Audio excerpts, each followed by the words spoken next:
Hello detective Conan fans, welcome back to my channel. आज का topic बहुत ही interesting होने वाला है क्योंकि हम बात करने वाले हैं डिटेक्टिव कॉनन का न्यू हिंदी डब और इसका फ्यूचर इंडिया में कैसा होने वाला है। और हाँ, हम ये भी जानेंगे ईटीवी बाल भारत पे डिटेक्टिव कॉनन क्यों बंद हो गया। तो चलिए बिना कोई देरी के इस कमाल की वीडियो को हम शुरू करते हैं। लेकिन आज मैं अकेला नहीं हूँ, आज मेरे साथ हैं एक कमाल के एनिमे क्रिएटर AKFC एनिमे जो कि कितरेक्सु के वीडियो बनाने के लिए बहुत ही मशहूर हैं। तो चलिए उनको बुला लेते हैं। हे गाइस, जैसा कि एम काइतो जी मेरे कितरेक्सु की वीडियो में आके मेरे साथ कोलैब किया था, वैसे ही मैं उनके चैनल पे आके डिटेक्टिव कोनन की वीडियो के ऊपर कोलैब कर रहा हूँ। तो मैं हूँ AKFC एनिमे एंड आज हम लोग बात करने वाले हैं डिटेक्टिव कोनन के कमबैक के बारे में via Amazon anime times, ETV बाल भारत और नेटफ्लिक्स। तो सबसे पहले बात करते हैं ईटीवी बाल भारत के बारे में। आप लोगों ने ईटीवी बाल भारत के ऑफिशियल इंस्टाग्राम के सभी पोस्ट में bring back detective Conan in Hindi, new episode of detective Conan इतनी बार लिखा कि उन लोगों ने 20 सितंबर 9:30 PM से डिटेक्टिव कॉनन को फिर से रीटेलीकास्ट करना शुरू कर दिया था, लेकिन कुछ दिनों बाद ही उसे बंद कर दिया गया। इसके रीजन के बारे में हम थोड़ी देर बाद बात करेंगे। बहुत लोगों ने मुझे पूछा था कि डिटेक्टिव कॉनन क्या ईटीवी बाल भारत पे न्यू एपिसोड के साथ आएगा। तो देखिए, अगर ईटीवी बाल भारत फिर से डिटेक्टिव कॉनन को टेलीकास्ट करता है और हो सकता है कि वो लोग न्यू एपिसोड लाए, लेकिन अभी तक न्यू एपिसोड डबिंग के बारे में कोई न्यूज़ नहीं आया है और कोई ऑफिशियल कंफर्मेशन भी नहीं आया है। तो हम ऐसे ही नहीं कह सकते कि न्यू एपिसोड आएंगे ही, लेकिन हम लोग आशा रख सकते हैं। तो अब बात करते हैं नेटफ्लिक्स के बारे में। अब देखो, नेटफ्लिक्स इंडिया पर डिटेक्टिव कोनन के कुछ आर्ट्स एंड मूवीज अवेलेबल है, लेकिन वो इंग्लिश सब में अवेलेबल है, जापानीज ऑडियो के साथ। राइट, मतलब हिंदी डब तो नहीं मिला, लेकिन एटलीस्ट अगर हमारे पास नेटफ्लिक्स का सब्सक्रिप्शन है तो हम detective Conan officially high quality में देख सकते हैं। वैसे अगर सपोर्ट अच्छा भी मिला, फिर भी नेटफ्लिक्स में डिटेक्टिव कॉनन हिंदी डब के साथ आने के चांसेस बहुत ही कम है। लेकिन डिटेक्टिव कॉनन के स्पिन ऑफ सीरीज जैसे द काल्पिट ऑफ हंजावा और जीरो टी टाइम्स पहले ही हिंदी डब के साथ नेटफ्लिक्स में आए थे, तो ऐसा हो सकता है कि नए स्पिन ऑफ सीरीज और OVS हिंदी डब के साथ आए। एग्जैक्टली, अगर आपको प्रॉपर कोनन कंटेंट देखना है और अगर इंग्लिश सब में ज्यादा दिक्कत नहीं होती है तो नेटफ्लिक्स एक बहुत अच्छा ऑप्शन है। बट अगर तुम्हें इंग्लिश सब में भी कोई प्रॉब्लम नहीं है, लेकिन तुम्हें ये जानना है क्या मैं हिंदी डब के लिए वेट करूं, क्योंकि मुझे हिंदी डब में देखने में ज्यादा मजा आता है, तो इसे जानने के लिए वीडियो पे बने रहो। अब बात करते हैं Amazon एनिमे टाइम्स के बारे में। रिसेंटली Amazon ने एनिमे टाइम्स पर कुछ popular anime series Hindi dub के साथ ऐड किए हैं और उनमें डिटेक्टिव कॉनन भी शामिल हो चुका है। हर हफ्ते फ्राइडे को सीजन 1 के 2 न्यू एपिसोड आते हैं। अब हमारे AKFC भाई एनिमे टाइम्स के 3rd न्यू हिंदी डब के बारे में रिव्यू करेंगे। तो आ जाओ डबिंग रिव्यू करते हैं और हम एपिसोड 1 देख रहे हैं और सबसे पहले हमें वॉइस सुनाई जाती है इंस्पेक्टर मैगुरे की। थोड़ा रुकिए सर, विक्टिम आपकी पार्टी में गेस्ट के तौर पर इनवाइटेड था। मुझे लगता है कि आपको इस बारे में थोड़ा सा सब्र करना चाहिए। अब यार तुम लोग जरूर से कमेंट में बताना कि तुम्हें कैसी वॉइस लगी। और अगर मैं अपना रिव्यू दूं तो देखो, इंस्पेक्टर मैगुरे की वॉइस जो है वो एक यूनिक वॉइस है। अगर तुमने ईटीवी बाल भारत में सुना होगा या जापानीज में देखा होगा, एक बहुत ही यूनिक वॉइस। जैसे ताकागी, शिरातोरी, इन सब की वॉइस को चेंज किया जा सकता है या बहुत अच्छे कास्ट को हायर करने की जरूरत नहीं है, बट इंस्पेक्टर मैगुरे का वॉइस इन दोनों से बहुत ही अलग है, एक यूनिक टाइप की वॉइस। एंड मुझे ऐसा लगता है कि मैगुरे की ये वॉइस उन्हें फिट कर रही है। ऑफ कोर्स मुझे ईटीवी बाल भारत से अच्छा भी नहीं लगेगा क्योंकि मैं ईटीवी वाले के साथ फेमिलियर हूँ, बट मुझे ऐसा लग रहा है जब तुम इसे 4-5 एपिसोड में सुनोगे तो तुम्हें ये वॉइस बिल्कुल ही अच्छी लगने लगेगी। मतलब एक लाइक टू लाइक रिप्लेसमेंट होगा और बहुत स्मूथली होगा। तो मुझे नहीं लगता कि मैगुरे की वॉइस में कोई प्रॉब्लम होने वाली है। मतलब ये कितनी यूनिक वॉइस है यार। ऑल्दो मेरी एक कंप्लेन है कि मुझे लगता है कि थोड़ा ज्यादा ओल्ड साउंड कर रहे हैं मैगुरे। वो अपने 40s में है ना, तो मुझे ऐसा लगता है कि वो 50s की तरह साउंड कर रहे हैं। बट ठीक है यार, वॉइस यूनिक है जो कि मुझे चाहिए था। इस सीरीज में 3 वॉइस बहुत यूनिक है, मैं अभी बता दे रहा हूँ। पहला मैगुरे का, जो कि उतना मायने नहीं रखता है, बहुत हद तक एडजस्टेबल है। दूसरा अगासा का, डॉक्टर अगासा, इनकी वॉइस बहुत यूनिक है। एंड तीसरा द लॉर्ड कोगोरो मोरी। ये मेरे अपने विचार है, तो देखते हैं आगे क्या होता है। तो अब आ रही है शिनिजी कुडो की वॉइस। दरवाजे पर अंदर की तरफ से लॉक लगा हुआ था। खूनी ने 3रे फ्लोर की बगल वाली खिड़की से एंट्री ली थी।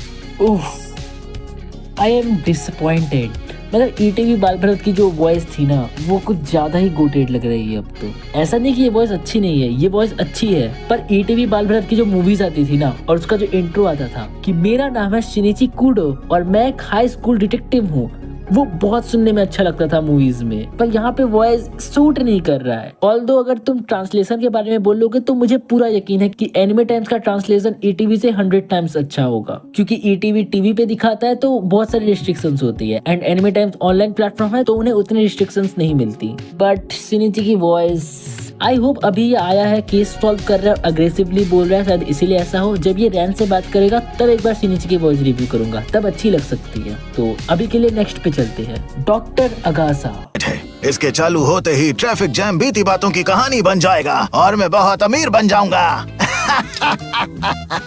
मैं बोलूंगा एक एवरेज वॉइस है, और मैं कहीं ना कहीं वो भारीपन नहीं है जो डॉक्टर अगासा की वॉइस में होना चाहिए था। बहुत ही यंग लग रहा है अपनी वॉइस से, और जैसे कि मैंने बोला था अगासा की वॉइस बहुत यूनिक है, एंड यूनिक नहीं लग रही ये वॉइस, तुम खुद सुन लो। किसी भी रैंडम हिंदी डब एनिमे का तीसरा कैरेक्टर ऐसा साउंड करता है, तो यूनिक नहीं लग रही। एंड ईटीवी बाल भरत की वॉइस बहुत गोटेड थी, वो यूनिकनेस को मेंटेन करके रखती थी। हाय बारा, दवाई खा लो। शिनिची, क्या तुम्हें कुछ पता चला? मतलब बहुत यूनिक वॉइस थी, तुम लोग एक्सेप्ट करोगे इसे। तो चलो अब शिनिची की वॉइस दोबारा देखते हैं। इसमें तो मेरी कोई भी गलती नहीं है कि तुम्हारे डैड को काम नहीं मिल रहा, वो अच्छे से काम करना नहीं जानते। शायद मैं थोड़ा फैमिलियर हो गया हूँ इसीलिए हो रहा है, बट अच्छी लग रही है अब वॉइस। फर्स्ट इंप्रेशन बहुत अजीब सा था, बट अब थोड़ी सी सूट कर रही है। ऑल्दो मुझे नहीं लगता कि तुम्हें इससे ज्यादा परेशान होना चाहिए, क्योंकि अभी एक एपिसोड के बाद शिनिची अब आएगा ही नहीं, कोनन ही आने वाला है, तो मुझे ज्यादा कॉमेंट भी नहीं करना चाहिए। लेकिन टाइम के साथ साथ मुझे लगता है कि अच्छा लगने लगेगा। मेन कैरेक्टर है भाई, कैसे अच्छा नहीं लगेगा। और चलो अब हमारे थर्ड यूनिक वॉइस वाले कैरेक्टर मिस्टर मोरी। अब देखो, ये रिव्यू करने से पहले मैं बोल रहा हूँ कि ईटीवी बाल भारत में जो इनकी वॉइस थी ना, वो सुनने में ऐसा लगता था कि जापानीज वाले से हिंदी में डब करवाया हो, इतनी सिमिलर लग रही थी। एंड जब कोई डब इतना ज्यादा अच्छा हो सकता है तो तुम कितनी भी कोशिश क्यों ना कर लो, कितने भी अच्छे कास्ट को क्यों ना हायर कर लो, उस फैमिलियरिटी को बीट करना बहुत मुश्किल हो जाता है। तो जा रही हो, तुम्हें जाना है तो जाओ। उतनी अच्छी तो वॉइस नहीं है, but it's still good. All this में यूनिकनेस नहीं है। जैसे कि मैंने बोला, मैगुरे की वॉइस, अगासा की वॉइस और मोरी की वॉइस, इन तीनों की वॉइस में यूनिकनेस होती है, और मुझे इनमें से दो लोगों में यूनिकनेस नहीं दिखी। मैगुरे की वॉइस यूनिक है। तो अब देखते हैं रैन की वॉइस। कितने बेवकूफ हो, अपने आप को हीरो समझते हो। अब तक के सबसे डिसअपॉइंटिंग कैरेक्टर मोरी था, एंड अब रैंक 1 पर रैन है। वॉइस एक्टर ने बहुत अच्छा एफर्ट दिया है, no hate to the voice actor, but एक 17 साल की उम्र की लड़की का ये वॉइस नहीं है। ये वॉइस किसी मिड 20s की लड़की के ऊपर बहुत अच्छा लगेगा, बट रैन के ऊपर नहीं। ऑल्दो मैं ज्यादा कमेंट नहीं करूंगा, क्योंकि टाइम के साथ साथ वॉइस अच्छी लगने लगेगी, क्योंकि वो फैमिलियरिटी का फैक्टर आ ही जाएगा। बट डबिंग रिव्यू का पर्पस ये होता है कि फर्स्ट टाइम सुनने पे कैसा लग रहा है, तो फर्स्ट टाइम सुनने पे तो मुझे उतना गोटेड या उतनी क्वालिटी वाली वॉइस तो नहीं लग रही। ऑल्दो मैं फैमिलियर हो जाऊंगा, मुझे अच्छी लगने लगेगी, मुझे पता है। नेक्स्ट वॉइस वोडका की है, एंड मैं क्या ही जज करूं भाई वोडका को देख के, मतलब ये बंदा बोले या ना बोले डजंट मैटर। तो अब बात करते हैं ब्लैक ऑर्गेनाइजेशन के बॉस की। मेरे लिए तो यही बंदा बॉस है, मिस्टर गिन। बकवास मत करो, यहाँ अभी बहुत पुलिस वाले हैं। शायद जिन को लेके मेरा एक्सपेक्टेशन बहुत बड़ा था, एंड वॉइस बिल्कुल बुरी नहीं है, पर वो जापानीज सुन सुन के ना वो बिल्कुल मेरे कानों में बैठ गया है। I guess it's pretty good voice, बहुत अच्छी वॉइस है जिन की, अच्छी खासी भारी वॉइस है। थोड़ा ऑरा मुझे लगता है टाइम के साथ साथ आ जाएगा, क्योंकि एपिसोड 1 में खुद इनके पास ऑरा नहीं था, बट वो वॉइस धीरे धीरे गोटेड हो जाएगी। तो यही था डबिंग रिव्यू। अब हम बात कर लेते हैं सभी प्लेटफॉर्म्स के कुछ पॉजिटिव और नेगेटिव साइड्स और डिटेक्टिव कोनन के फ्यूचर पर। सबसे पहले डिटेक्टिव कोनन हंगामा पे आया था। उनकी डबिंग तो बहुत अच्छी थी, लेकिन उन्होंने एपिसोड स्किप किए थे और 2 सीजन्स दिखाने के बाद डिटेक्टिव कोनन स्टॉप कर दिया था। तो फिर हंगामा पे डिटेक्टिव कोनन बैक आने के चांसेस बहुत ही कम हैं। सेकंड, नेटफ्लिक्स, जो कि न्यू एपिसोड और मूवीज को लाता तो है, पर वो हिंदी डब फैंस के लिए नहीं है, और बच्चों के लिए नेटफ्लिक्स बाय करके देखना बहुत मुश्किल है। अब आते हैं एनिमे टाइम्स पर। एनिमे टाइम्स के कुछ पॉजिटिव और नेगेटिव पॉइंट्स हैं। सबसे पहले पॉजिटिव पॉइंट्स को जानते हैं। बिल्कुल नया हिंदी डब है, कास्ट ईटीवी से ज्यादा है और डबिंग एवरेज है। अनसेंसर्ड और अनकट दिखाया जा रहा है, कोई भी जगह कट नहीं किया गया, डायलॉग्स भी सेंसर्ड नहीं किया गया। ईटीवी या फिर हंगामा से बहुत बेहतर है, कोई भी एपिसोड स्किप नहीं किया गया, तो आप लोग स्टोरी को और भी अच्छी तरह से एंजॉय कर पाएंगे। OTT प्लेटफॉर्म होने की वजह से आप लोग मोबाइल से कभी भी देख सकते हैं, और नेटफ्लिक्स से उनका सब्सक्रिप्शन बहुत ही सस्ता है। और ऐसा हो सकता है कि अगर अच्छा सपोर्ट मिला, वो लोग उनके YouTube चैनल पे भी डिटेक्टिव कोनन को अपलोड करें, जैसा उन्होंने AOT के साथ किया था। एक और चीज हमने नोटिस किया था, एनिमे टाइम्स के नए ट्रेलर में AOT के साथ साथ उनके बाकी के एनिमेज भी थे। लेकिन उसी के साथ हमें detective Conan movie 23 the blue sapphire के कुछ क्लिप्स देखने को मिला। तो ऐसा हो सकता है कि एनिमे टाइम्स नए मूवीज भी लाए जो कि हिंदी डब के साथ आएगा।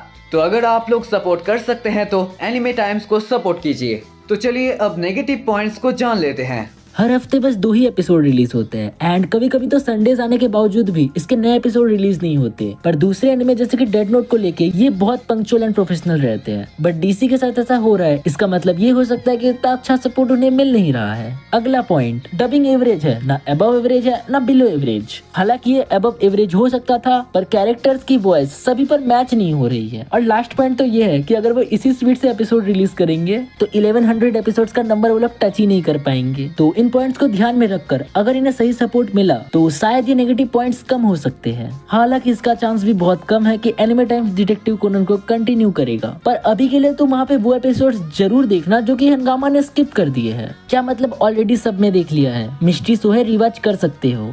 लास्टली हम बात करेंगे ईटीवी बाल भारत के बारे में। ईटीवी पर हमें हिंदी के साथ तमिल, तेलुगु, मलयालम, बंगाली डब्स भी देखने को मिलते हैं। बहुत सारे कैरेक्टर्स में रिपीटेड वॉइस देखने को मिलता है बट ओवरऑल क्वालिटी एवरेज थी। शायद बजट का इशू है।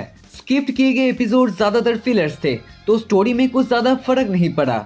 लेकिन सभी प्लेटफॉर्म्स के कंपैरिजन में ईटीवी ने 500 के आसपास एपिसोड्स और उसके साथ मूवीज भी हिंदी डब में लाए थे। मजे की बात यह है कि अभी तक इंग्लिश डब भी उतना नहीं पहुंच पाया है। रिसेंटली उन्होंने ईटीवी विन ऐप लॉन्च किया है और उसमें डिटेक्टिव कोनन के ओल्ड एपिसोड ऐड होते हैं और शायद यूट्यूब में भी वो लोग एपिसोड लाएंगे। तो अगर ईटीवी को सपोर्ट करते रहेंगे तो हमें न्यू एपिसोड भी देखने को मिल सकता है और शायद डबिंग में भी इम्प्रूवमेंट हो।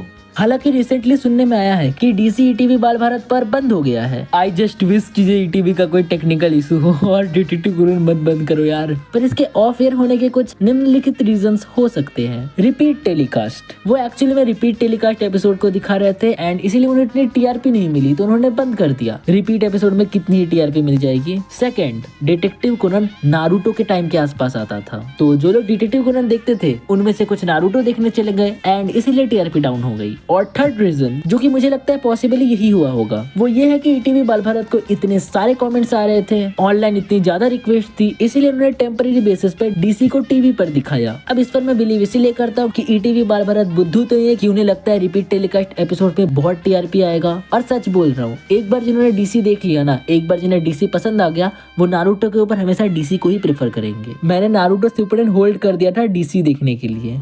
तो शॉर्ट में अगर मैं बताऊं, डिटेक्टिव कोनन के बेस्ट लीगल ऑप्शंस है ईटीवी बाल Bharat for new upcoming episode in future, Amazon Anime Times for old skipped episode, Netflix for subbed episode and movies in high quality।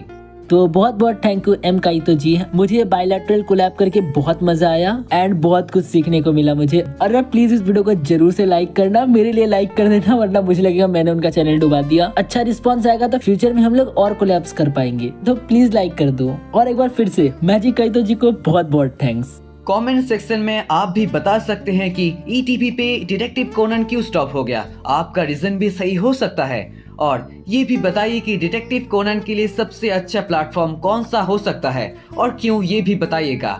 AKFC भाई को शुक्रिया हमारे साथ जुड़ने के लिए। आप अगर कित्रिक्सु फैन हैं तो उनको भी सब्सक्राइब कीजिएगा, उनके वीडियो भी बहुत कमाल के हैं और वो भी डिटेक्टिव कोनन और काइटो किड के सच्चे फैन हैं, तो उनके चैनल को प्लीज विजिट कीजिएगा। और हाँ, अगर आपको डिटेक्टिव कोनन के लेटेस्ट न्यूज से हमेशा अपडेटेड रहना है तो इंस्टाग्राम में ब्रिंग बैक डिटेक्टिव कोनन को फॉलो कीजिएगा। आज का वीडियो यहाँ पे खत्म होता है, मिलते हैं अगले वीडियो में। और अगर आपको हिंदी फैन डब्स पसंद है तो मेरे YouTube चैनल के बायो में आपको एक इंस्टाग्राम लिंक मिलेगा, वहाँ से आप लोग मेरे इंस्टाग्राम चैनल को फॉलो कर सकते हैं।